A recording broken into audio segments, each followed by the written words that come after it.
Lista, ya lo tenemos en línea. Diego, buenas noches. Acá está Nicolás exponiéndonos lo que sucedió en Jujuy. Seguramente tiene alguna o varias preguntas para hacerte. Sí, ¿cómo estás, Diego? Buenas noches. Hola Primero, Nico, ¿cómo te va? Buenas noches. bien, gracias. Primero, antes que nada, pregunta retórica. ¿Puede una jueza negarse a ser detenida en un contexto como el actual? En realidad no puede nadie negarse. Es decir, la realidad indica que el decreto, tanto el 260/20 que sacó hace 7 días el presidente, y el de aislamiento social preventivo obligatorio, el 297/20, es muy claro. Es decir, nadie tiene coronilla acá. Es decir, ni juez, ni diputado, ni senador, nadie. En este caso todos somos iguales ante la ley y todos tenemos la obligación de cumplir con este aislamiento. ¿Por qué? Porque cumple varias funciones, ¿no? Es preventivo, es obligatorio y te plantea la necesidad de que como hay cuestiones de salud pública y cuestiones del bienestar general, te obligan indefectiblemente a que tengas que respetar lo que te está diciendo la norma que fue redactada por el presidente y con un aditamento a lo que todos los gobernadores adhirieron.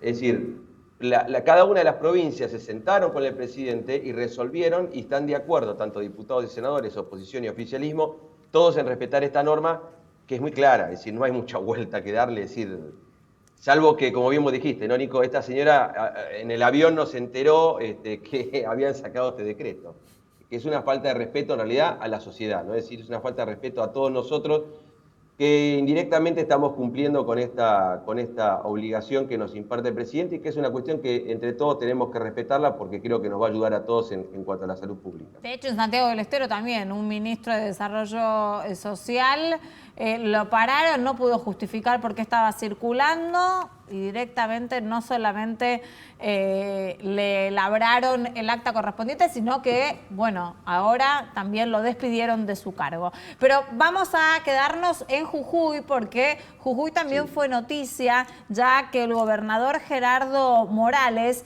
busca aparentemente cerrar las fronteras de la provincia, pidiendo que no vuelvan la cantidad de estudiantes que necesitan volver a sus ciudades natales, quizás para pasar la cuarentena allí, que menos si vuelven de la provincia de Buenos Aires o la ciudad de Buenos Aires, que va a colapsar, según el ministro, que se lo vio en un video bastante exaltado y preocupado por la situación. Y la pregunta, Diego, es eso, si realmente un gobernador puede cerrar sus fronteras.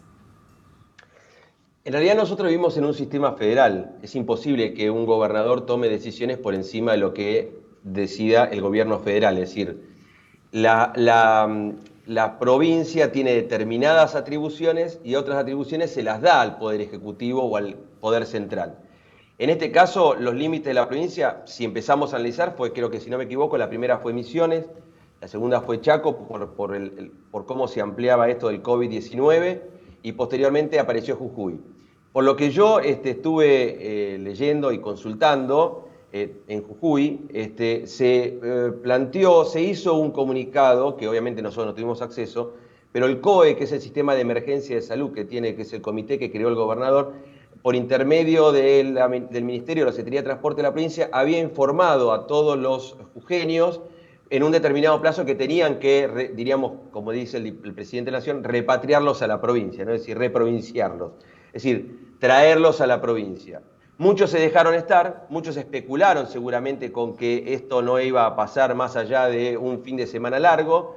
Creo que pasa lo mismo con todos aquellos que hemos visto en la televisión, salieron corriendo por autopista Mar del Plata, Buenos Aires, urgente, el jueves a la noche, antes de que el presidente decretara la salida de la provincia. Con un dato, el decreto en su artículo 2 es muy claro con respecto al aislamiento social preventivo y obligatorio. Y perdón que giro la cabeza porque lo voy a leer textual, ¿no? Dice, las personas deben permanecer en su residencia habitual o en la residencia en que se encuentren a las 0 horas del día 20 de marzo. Bueno, es decir, por eso acá también hay que sumarle esto, ¿no? Es decir, uno usa mucho las redes sociales y a veces veo algunas personas que están diciendo, bueno, si te fuiste a Mendoza podés venir porque tu residencia está en Buenos Aires, si te fuiste a Córdoba. No. A ver, el decreto es muy claro, es residencia habitual, que es nuestro domicilio, ¿sí? Es decir, donde estamos residiendo constantemente, habitualmente, o la residencia donde me encuentre.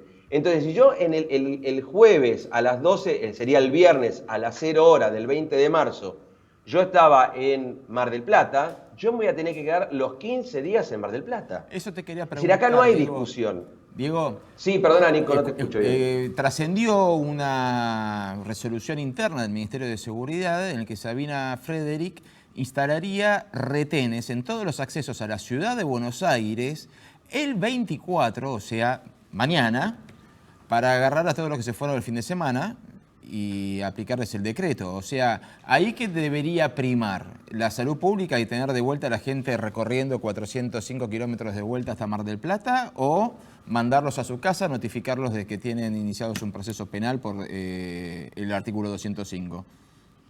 Yo creo que acá, a ver, primero yo no estoy en el Ministerio de Seguridad, no te puedo responder. Es decir, puedo responder hipotéticamente que haría conforme la regla, ¿no? Es decir, el artículo 3 dice, lo que acabas de decir, ¿no? El Ministerio de Seguridad dispondrá de controles permanentes en rutas, vías y espacios públicos, acceso y demás lugares estratégicos que determinen coordinación y en forma concurrente con el resto de las jurisdicciones. Es decir, acá sería la provincia de Buenos Aires, Capital Federal y el Ministerio Federal, el Ministerio de Seguridad Federal, que deberán coordinar las acciones a llevar a cabo. Obviamente que tenés razón, es decir, si yo vengo manejando y me agarrás en Hudson o en autopista, en el peaje de Oxud, es decir, me van a labrar un acta, tienen facultades de secuestro, el mismo decreto te dice que te pueden secuestrar el auto, y el secuestro va a permanecer en el tiempo que dure el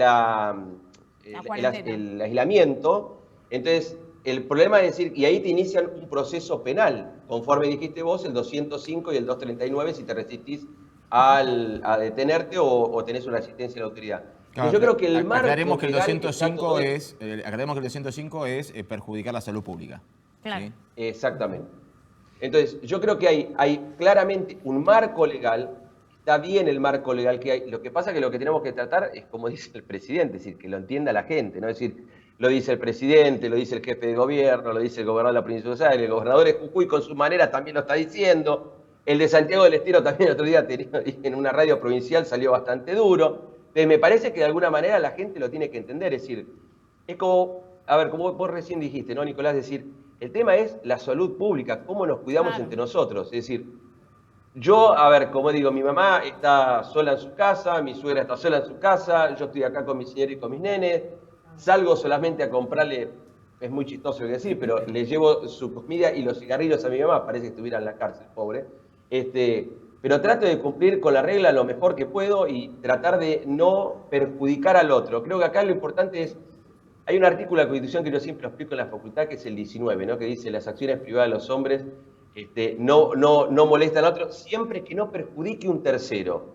Claro. Si yo hoy salgo y no respeto esto, estoy perjudicando a un tercero, porque está en juego la salud.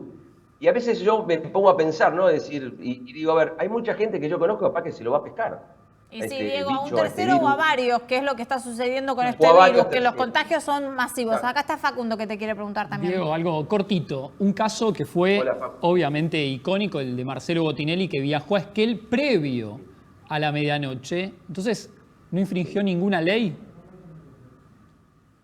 Diríamos que a él le corresponde las generales del resto que se fue el jueves a la noche antes que decreten a las 0, que se fue a Mar del Plata, Pinamar o Villa Gesell. Ah, ok. Ese fue. Pero no es un gris para la ley. Por eso, el decreto empieza a regir el 20 de marzo a las 0 horas. Entonces, a partir de ahí empezamos a caer todos con el peso de la ley. Mientras tanto, no estaba la ley. ¿Sí? Ahora, un dato que les quiero agregar con el tema del amparo que presentó la jueza.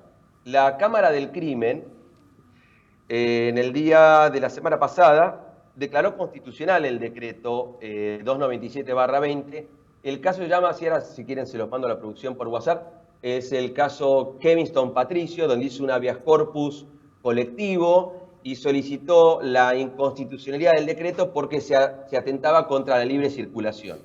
Obviamente que la Cámara, en un análisis bien claro, contundente, volvió a ratificar que el decreto cumple con los estándares constitucionales y que verdaderamente estamos en una emergencia sanitaria que es necesario cumplir con la regla que se estableció en el decreto y la justicia lo avaló con este fallo. Ahora se los estoy mandando, así lo pueden analizar. Diego quiere tocar un tema más antes de despedirnos y es precisamente un poco la línea delgada que hay en el accionar de las fuerzas policiales, principalmente en algunas partes del país, en ciertos vicios que puede recaer las fuerzas en el maltrato o en el abuso de poder que se puedan estar dando, principalmente en algunos sectores donde hay policías o fuerzas con vicios quizás anteriores o antiguos en el que se les va un poquito la mano. ¿Cómo se puede? No hay una línea muy delgada. ¿Y cómo se puede establecer la situación? A ver, yo creo que acá vos tenés dos elementos con este decreto, ¿no? Es decir, ¿no? Obvio. A ver, hay reglas fundamentales que todo ciudadano tiene que entender. Es decir, el trato entre el policía y el ciudadano tiene que ser dentro de los parámetros normales de un Estado y un sistema democrático, que es lo que constantemente dice la Convención Americana de Derechos Humanos cuando habla del estado de excepción, ¿sí? En el artículo 15, el artículo 22, el artículo 30 de la Convención Americana siempre habla del sistema democrático y respetar el sistema democrático. Claro. Seguramente van a pasar abusos. Ahora, la diferencia que hay hoy con el estado de sitio es que cuando te detienen, automáticamente se informa al Ministerio Público y se informa a un juez. En el estado de sitio el que detiene es el Poder Ejecutivo. El Poder Ejecutivo te pone a disposición y vos después, obviamente, que tenés el informe para saber dónde está la persona detenida. Pero esa es la diferencia que hay. Yo creo que el ciudadano también tiene que tener que frente al abuso policial, tiene una herramienta de cuando sea citado al juzgado declarar, pero no es una cuestión de pelearse con el policía. ¿Sí? Yo creo que tenemos que tratar un poquitito entre todos, colaborar, buscar los mecanismos y entender exactamente, y entender lo que está pasando, ¿no? Es decir, creo que también es un poquito del lado nuestro. Esto, como el otro día explicaba, yo siempre, es como cuando, a ver, vas a la clínica y no te atienden rápido. Claro. Es decir, no te tenés que poner nervioso. Es decir, sentate y espera. Es decir, porque acá va a haber un montón de cuestiones y tenemos que estar, diríamos, con la cabeza fresca y tranquila de saber que yo creo que todos van a tratar de hacer mejor. Ustedes informándonos desde el periodismo, de la televisión, seriamente, que esto, que lo otro, y nosotros como ciudadanos ir tratando de ver cómo le hacemos frente a esto, que es una situación bastante difícil y que golpeó al mundo, que esto es lo importante también, es decir, no aislarnos, no es un problema de la Argentina. Golpeó al mundo, golpeó a los países principales del mundo y todos estamos con alguien enfrente que no sabemos quién es. Y creo que lo vamos a ir descubriendo de a poquito. Diego, muchas gracias por atendernos. No, gracias a ustedes, cuídense y buenas noches. Cuídense. Buenas noches. Nosotros vamos a un corte.